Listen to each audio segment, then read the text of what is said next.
Welcome back to the channel. It's me, Vince South Bless, and straight off the back, trigger warning, there's going to be a lot of talk about child abuse inside of this video, and also spoilers for Stranger Things Season 5 from beginning until end. So basically, when the second to last episode of this series came out, there seemed to be some controversy as one of the characters came out as gay, and everybody has their own opinions about that. Now, that's not what I'm going to be chatting about. I like stories for story's sake. I like transmedia for transmedia's sake. And I like franchises. You know, I like the Dragon Ball Zs and the Marvels. That's my thing. That's hopefully the kind of stuff that I want to be creating. So the reason why I wanted to make this video is because one of the comments that I've seen is that the character Will coming out as gay had nothing to do with the story. And that's basically what I want to talk about in this video, because actually it was completely integral to the story, because the whole story is about child abuse and how people deal with child abuse. So, the very first thing that happens in episode 1, season 5, is we get a flashback, but we get an alternative perspective of what happened when Will first got lost. And so, this is where the metaphor becomes direct. He gets kidnapped by the bad guy. There's a pulsating tube with liquids going into it. It gets forced into his mouth, and he starts getting pumped with a liquid. It's not that crazy that this is a metaphor for child abuse. Now, the whole series from season 1 was about child abuse. But the initial focus of the kind of abuse that was happening was what is referred to as MK Ultra. So this is a form of programming that, let's just say, it's government ways of creating super soldiers, or government ways of creating obedient soldiers, the kind of people who will kill people without having a second thought. So this is widely known. A lot of the aesthetics that relates to how Elle, the character who that centers around, gets her powers, the water tank, the psychic experiments, these are things that have been recorded to happen in our world, in the primary world. So the whole of Stranger Things was always about children being abused and what happens from that, what kind of effects that has. But what season 5 showed is that though the whole thing is looking at abuse as a whole, it's showing you that actually a lot of the things that you're seeing are metaphorically about sexual abuse. And that's what this first scene shows you, because there's no two ways about it. It's disgusting to see. And, you know, I haven't gone back through the previous seasons, but I just don't remember having that feeling. I'm the kind of person who's always analyzing subliminals. So I always knew that the subliminal was about the abuse, but they kind of brought it up to the forefront. Like, no, it's not the subliminal. It's actually what the show is about. It's actually what all of these characters are dealing with. So the second thing that happens in season 5 that makes it abundantly clear that this whole thing is about sexual abuse is when Vecna comes and speaks to Will and overtly tells him, "This thing threw me off." He literally says, "Do you know why I picked these kids?" And he says, because they are weak.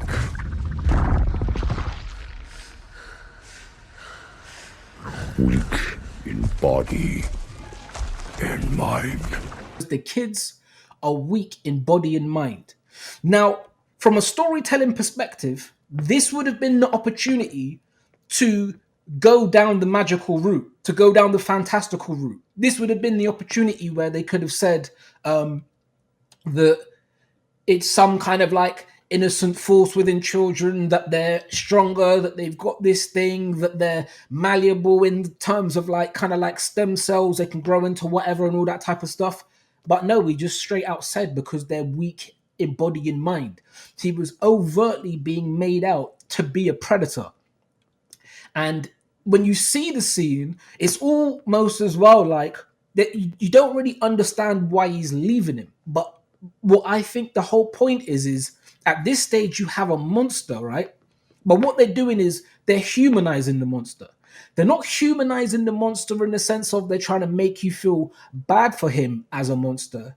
They're humanizing him in the sense that they're telling you that this monster is actually meant to represent a type of human. And what I mean in that is sometimes you'll watch a film and the monster might be a metaphor for Mother Nature, right? So you might have a monster that can control oceans.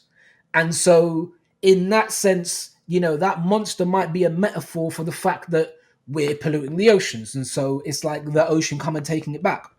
What this is showing you is no, that this monster isn't actually meant to represent some sort of a cosmic force. This monster's actions aren't actually about some sort of like compounding human karma that is, manifested. It's showing you this is literally an individual with sick habits and preferences that are disgusting. And so when he literally vocalizes it, that is when all of the other things that I was thinking and everything I'm going to say, it makes more sense with that particular scene in mind. So, how does this all relate to the scene where Will comes out as gay, the one that's causing all of this controversy? And this is where, for me, I'm like, okay, the show actually did something nuts that I've never seen before. Because what the subliminal ends up being is that there's a level of confusion that Will is going through. And again, this is from now the perspective, we understand that he was molested as a child and that's what the magical aspects of him going into these trances and being able to see through the evil guy's eyes and all that kind of stuff. That is the representation of that particular bit of abuse. Okay.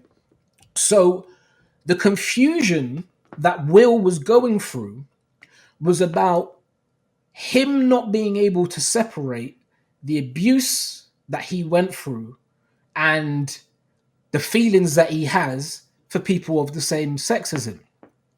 So in the scene when he's talking to his mother and he says, I was thinking about happy memories and that was keeping them at bay a little bit.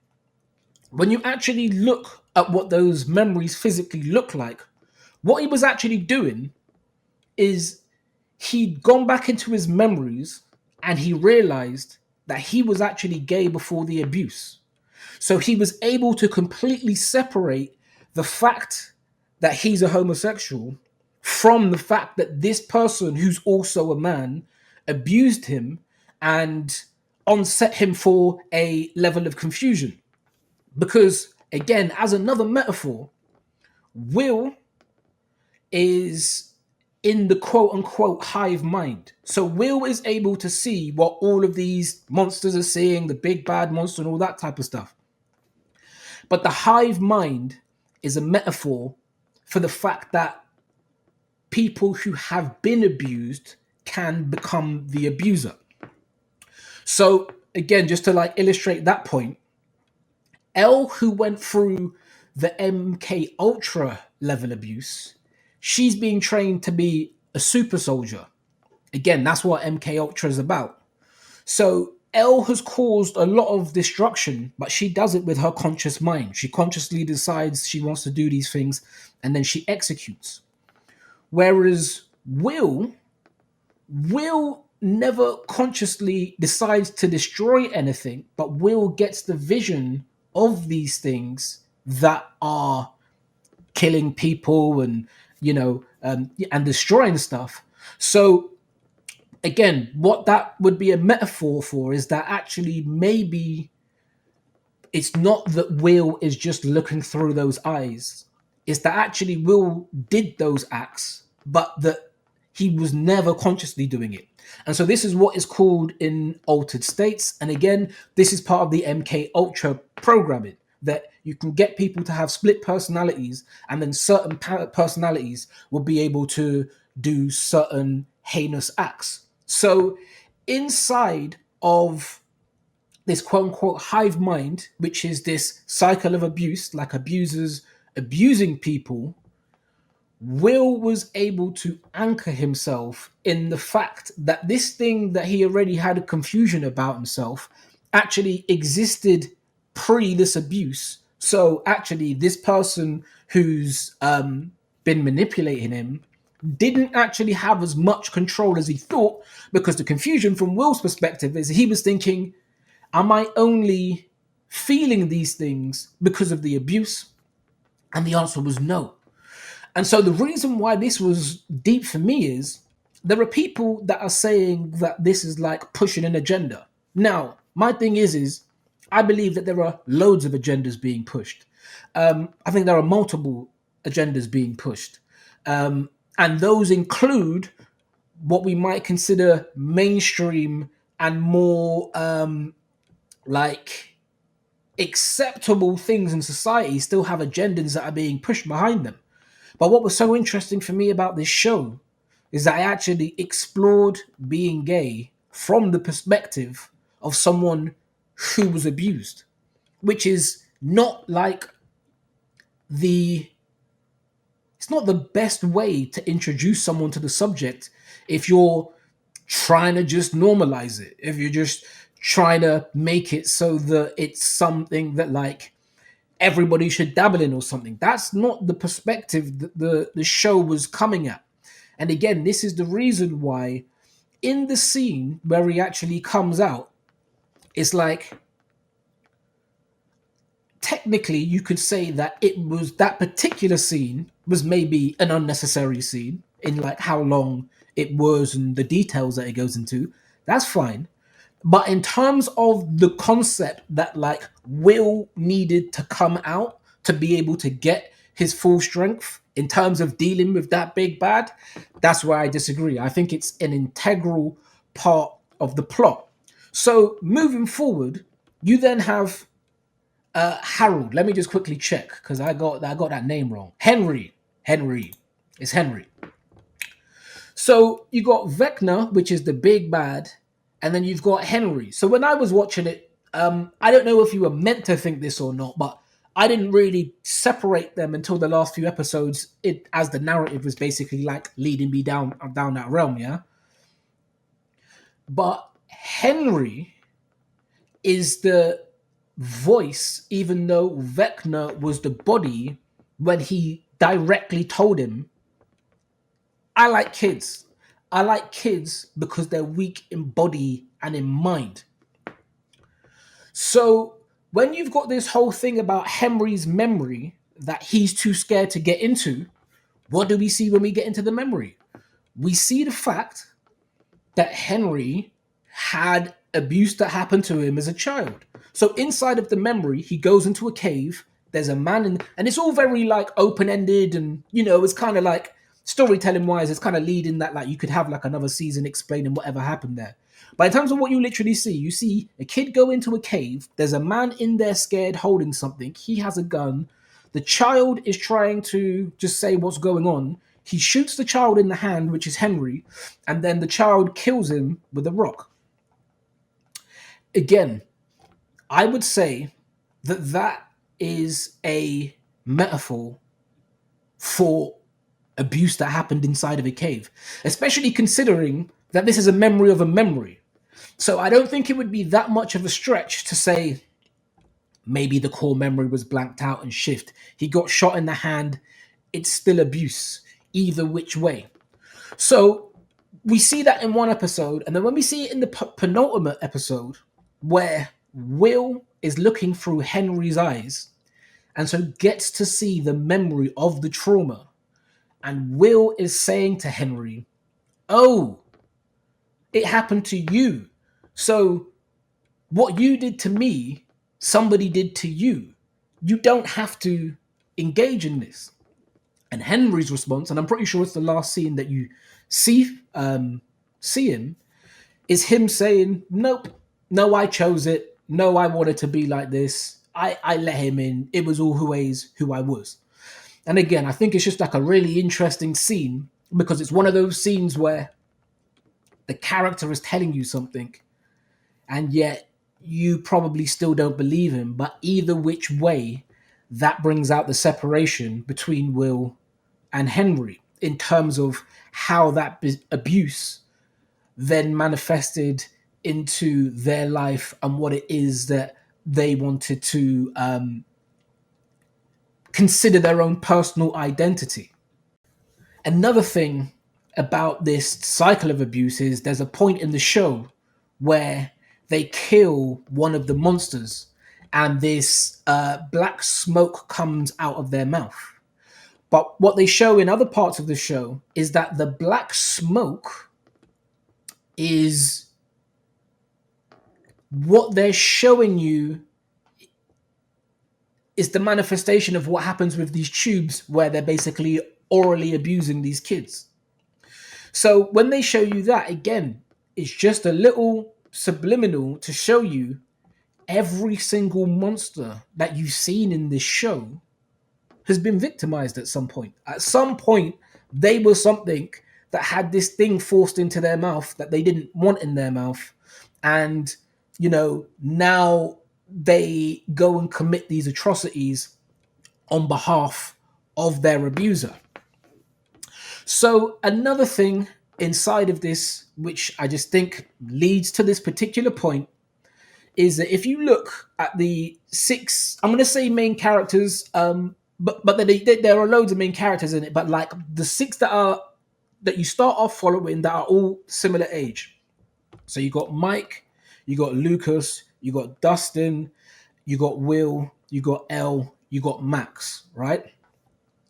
So out of those 6, 3 of them have the kind of psychic, fantastical kind of powers or, connections or transportations. That is Will, Elle, and Max. We've just gone through Will's abuse. We've gone through Elle's abuse, and then you have Max. Well, we see in the series that Max had an abusive childhood. Now, what I will say is the subliminals associated with Max's abuse, they don't lead to sexual abuse. It was coming from the brother, and when constructing those kind of like metaphors, for it to be the brother, because all forms of abuse are disgusting, but like family on family abuse is kind of like a different kettle of fish. So it wouldn't make sense to just transfer and say, oh, the brother was sexually abusing her. But the brother was abusing her. And so what I think is interesting is that out of the 3 of them, she has the least amount of power. She can't really do anything with the powers, but there was a bridge that was connection. And that bridge was the fact that Vecna, the big bad evil guy, he could see that weakness within her, that hole within her. And so he was able to manipulate it. And again, I just think that it kind of, when you actually look at the whole show from the perspective of child abuse and how people survive it, then you see that it kind of stays consistent in the sense that you have Lucas and you have Mike. They got good family structures. They got siblings that they get on with. It's never even like a possibility with them. I would then argue you then have Will and Dustin, who in their home life, in their school life, maybe had a similar level like of feeling like an outcast, and maybe like there's a level of negativity, but both of them both had mums that loved them as well. So in Will's situation, when he gets lost in the woods and the whole events of the whole show play out, that is where it's kind of like the shift that happens. And because that didn't happen to Dustin, it means that he never went down that road. But interestingly enough, you still see that in season 5, he starts getting a little bit aggy, a little bit aggro, and looked like he might go down a little bit of a path. So again, it's kind of like he didn't go through the extreme, but they're still showing you that the bullying that he has gone through his life is actually having an effect, and it's not just compounding to nothing. Like, it's actually compounding to something, which is why all the people around them are so important to his development. Like Dustin, particularly, his thing seems to be about friendship. So, you know, the long and short of it is the show is about child abuse and the different ways that people deal with it. Max got abused, and in the end, she ends up in a conventional relationship. And that's one of those things. Will was abused. Will ends up in an unconventional relationship. And then you have Elle. Elle was abused, and by choice, she ends up roaming the world completely on her own. And so that's just what I would say in terms of that conversation is that rather than like the hang ups about that particular scene, I would, just take the whole message, the whole metaphor of like what was happening to these young people and how they've delved at it. And, if there was something to be taken from the show, I think it is way more about being there for survivors. So thanks for watching this video. It's actually sponsored by me. I'm making a game for Nintendo Switch. It's also going to come out on a hologram and on desktop. And I was literally, last thing I was doing on it was working on my UI system because it's got to work through all those different types of controls. It's actually getting a bit finicky, but this is what we're here to do. So like, share, subscribe, and genuinely, and actually that is what I've got to bring up this last little bit. I nearly didn't watch this season because I wasn't feeling the whole Zionist things, terminology that was coming from Mr. Noah. And all I'll say is, after watching the show and seeing what the subliminals are about, it does put a little bit of worry in my heart about why he went that route in terms of what the connotations of what he was bringing up. And also just because his acting was so phenomenal in this show, I really hope that at that time that nothing was going on. So I send a prayer to him, and I hope that in his next acting job that it has nothing to do with abuse and that he does something that is just very uplifting for his own soul.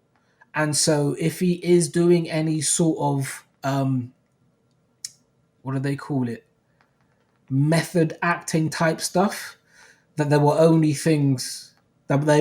be things that bring more joy and pleasurable adventures into his life.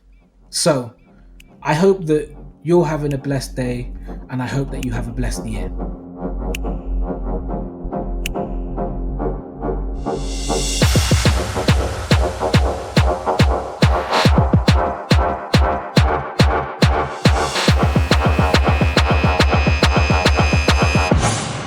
Yo, final control.